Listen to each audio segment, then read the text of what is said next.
আসসালামু আলাইকুম, স্বাগতম জানাই তানভীর একাডেমির নতুন আরেকটি ভিডিওতে। আজকের ভিডিওটিতে আমরা মাইক্রোসফট এক্সেলের 5টি টিপস অ্যান্ড ট্রিক্স শিখব। আশা করি এই 5টি টিপস অ্যান্ড ট্রিক্স আপনার অনেক উপকারে আসবে। তো আমরা আজকের ভিডিওর যে প্রথম ট্রিকটি সেটা যদি একটু দেখে নিই কি হতে যাচ্ছে। স্ক্রিনে আপনারা লক্ষ্য করতে পারতেছেন আমাদের এখানে দিনগুলোর নাম দেওয়া আছে।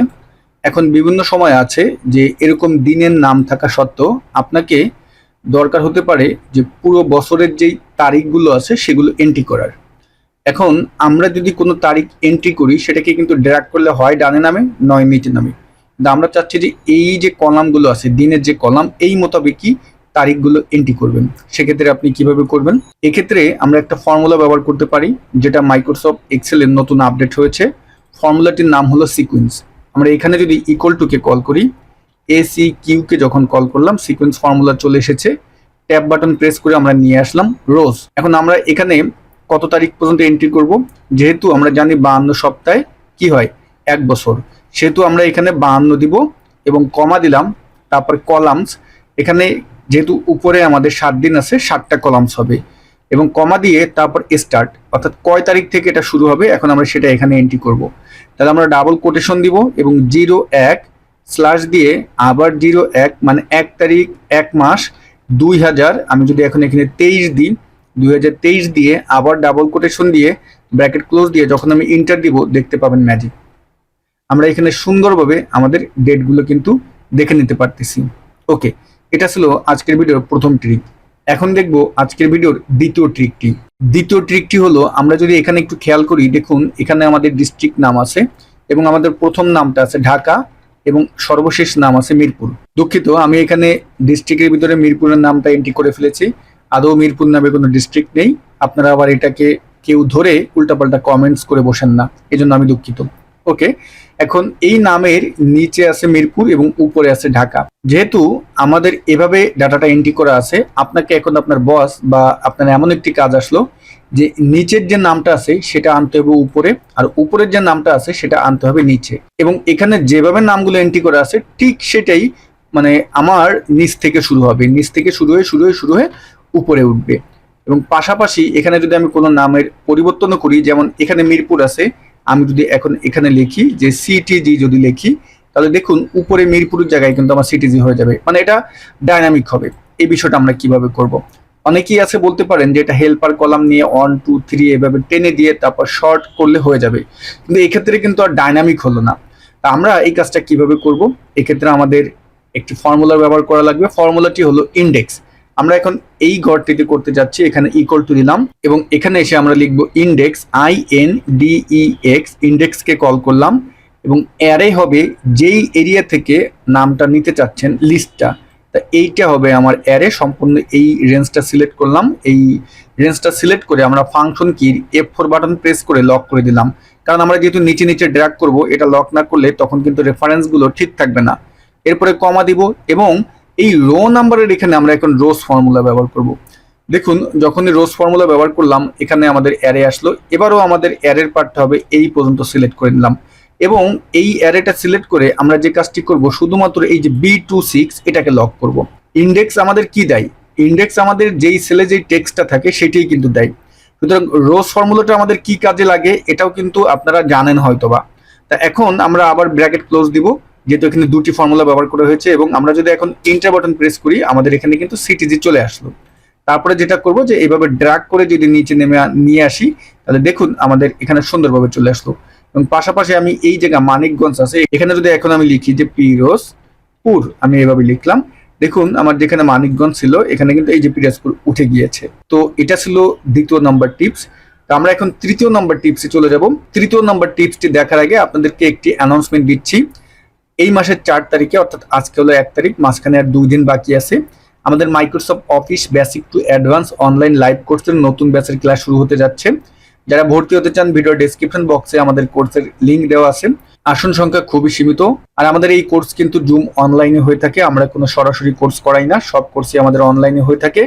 সপ্তাহে 4 দিন ক্লাস হবে এই ব্যাচের, শুক্র শনি সোমবার এবং বুধবার রাত 9টা 45 থেকে 11টা পর্যন্ত।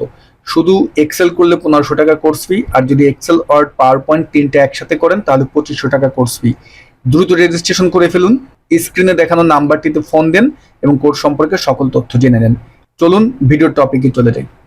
ভিউয়ার্স, এখানে আমরা লক্ষ্য করতেছি আমাদের সেলসম্যানদের নাম আছে এবং পাশাপাশি যেটা আছে যে সেলস এখানে ভ্যালু এন্ট্রি করা আছে। এখন আমি এই জায়গাটায় যদি কোনো পরিবর্তন আনি, ধরুন আমি এখানে যদি লিখি যে 45, আমার কিন্তু ডান পাশে যে বার চার্টটা আছে সেটারও কিন্তু একটা পরিবর্তন হচ্ছে। এখানে যদি 125 লিখি, আমার কিন্তু দেখুন সুন্দরভাবে পরিবর্তন হচ্ছে। অর্থাৎ বার চার্টের যে গ্রাফটা আছে এটা ডাইনামিক, মানে যেভাবে এন্ট্রি করতেছি যেটা ছোট বড় সেভাবে কিন্তু এটার পরিবর্তন আসতেছে। তা এই বার চার্ট এভাবে আপনি এখানে কিভাবে আনবেন, এজন্য আমরা যে কাজটি করব, প্রথমত আমি এটাকে এখান থেকে ডিলিট করে দিই। আমরা এখানে সেলস ইকুয়ালস যদি একটা টার্গেট আনি তাহলে হয়তো বা বুঝতে আরো সুবিধা হবে। ধরুন এটাকে আমি টার্গেট করে দিলাম আর এখানে আমি করে দিব সেলস।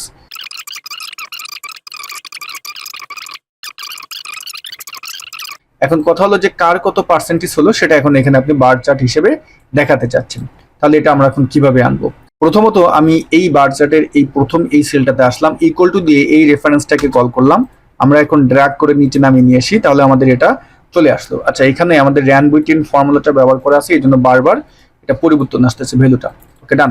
এখন দেখুন যে কাজটি করব, এই বার চার্টের এই রেঞ্জটা সিলেক্ট করে হোম মেনু থেকে কন্ডিশনাল ফরম্যাটিং এ যাবেন এবং ডাটাবার্স থেকে আপনি এখন যেই বার চার্টটা নিতে চান সেটা নিয়ে নেন। আমি এই বার চার্টটি নিলাম, কিন্তু এখানে আমাদের ভ্যালু দেখাচ্ছে। এখন এখান থেকে কিভাবে ভ্যালুটা উঠাবেন? তাহলে আমি এই রেঞ্জটা সিলেক্ট করলাম, হোম মেনু থেকে কন্ডিশনাল ফরম্যাটিং থেকে ডাটাবার্সে ক্লিক করেন এবং মোর রুলসে যান। মোর রুলসে ক্লিক করলে একটি ডায়লগ বক্স আসবে এবং ডান পাশ থেকে দেখবেন এই জায়গাটায় লেখা আছে শো বার অনলি, এইটাই একটা টিক দিয়ে দেন এবং ওকে দিয়ে দেন। দেখুন এখন শুধুমাত্র আমার বার দেখাচ্ছে।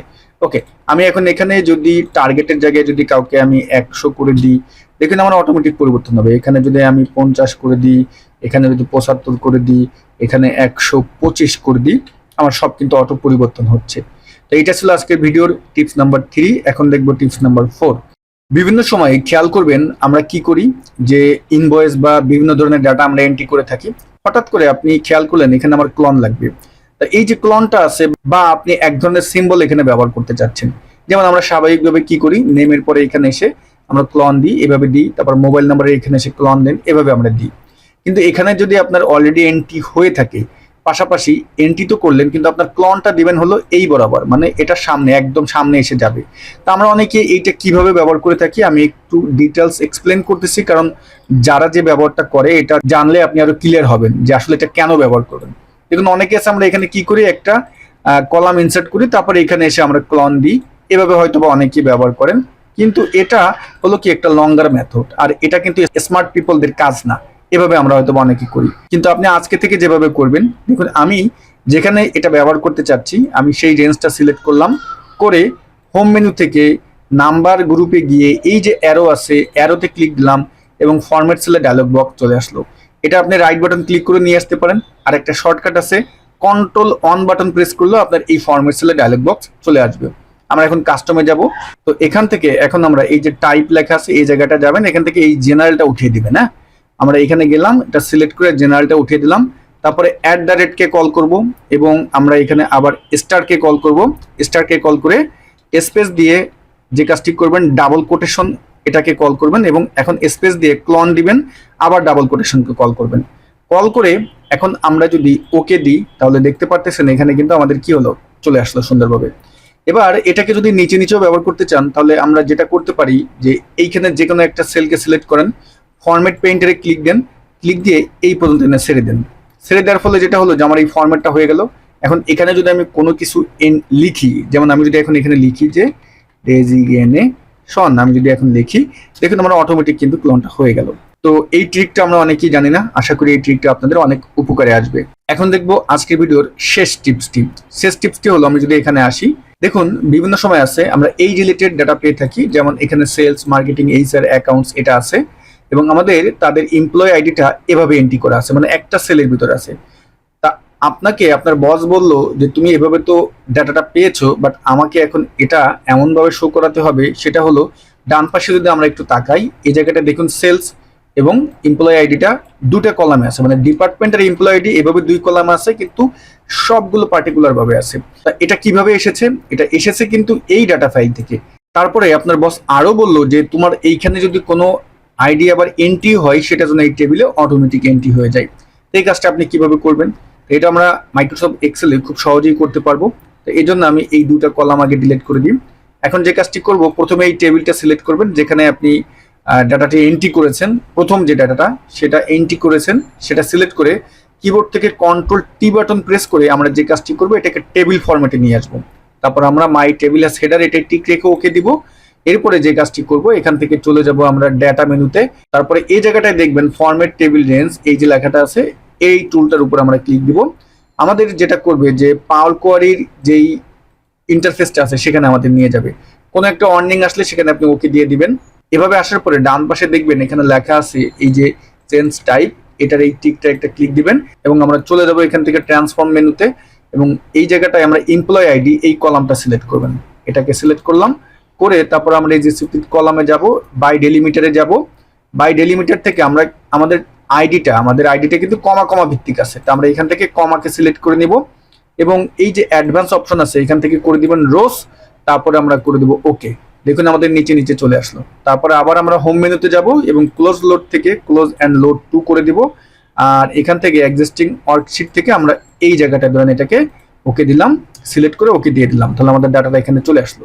এখন যে সুবিধাটা হবে দেখুন, এখান থেকে আমরা যদি এই সেলের এখানে কোনো নতুন আইডি বৃদ্ধি করি, যেমন আমি 2022 দিলাম, কমা দিয়ে 2030 দিলাম, হ্যাঁ, দেওয়ার পরে আমি এখন এখানে এসে দেখুন এই সেলে কিন্তু আমার কয়টি আছে, 4টি। আমি এখানে এসে রাইট বাটন ক্লিক করে যদি দেখুন এখানে রিফ্রেশ আছে, এই যে রিফ্রেশ দেন আমার এই সেলে কিন্তু এখানে বেড়ে গেল। পাশাপাশি আপনি যদি এখন এখানে এসে নতুন একটা ডিপার্টমেন্ট যদি ওপেন করেন, যেমন আমি এখানে যদি ওপেন করি XYZ দিলাম এবং এই জায়গাটায় এসে এই যে টেবিল ফরম্যাট করার সুবিধাটা, এই জায়গাটায় এসে এখন আমি যদি নতুন কোনো আইডি এন্ট্রি করি, কমা দিলাম এবং 3026 দিলাম, এভাবে দিলাম এবং এখানে এসে আমি যদি এখন রিফ্রেশ দিই, দেখুন আমার নিচে কিন্তু এই যে XYZ দিয়ে এটা এন্ট্রি হয়ে গেল। তো ডিয়ার ভিউয়ার্স, আজকের ভিডিওটিতে আমরা মাইক্রোসফট এক্সেলের 5টি টিপস অ্যান্ড ট্রিক্স দেখলাম। তা আপনারা এই 5টি টিপস অ্যান্ড ট্রিক্স প্র্যাকটিস করবেন, আশা করি এগুলো আপনাদের প্র্যাকটিক্যাল লাইফে অনেক উপকারে আসবে। যদি ভিডিওটি ভালো লেগে থাকে একটি লাইক দিবেন, আপনার মূল্যবান মতামতটি জানাতে ভুলবেন না। সবাই ভালো থাকবেন, আল্লাহ হাফেজ।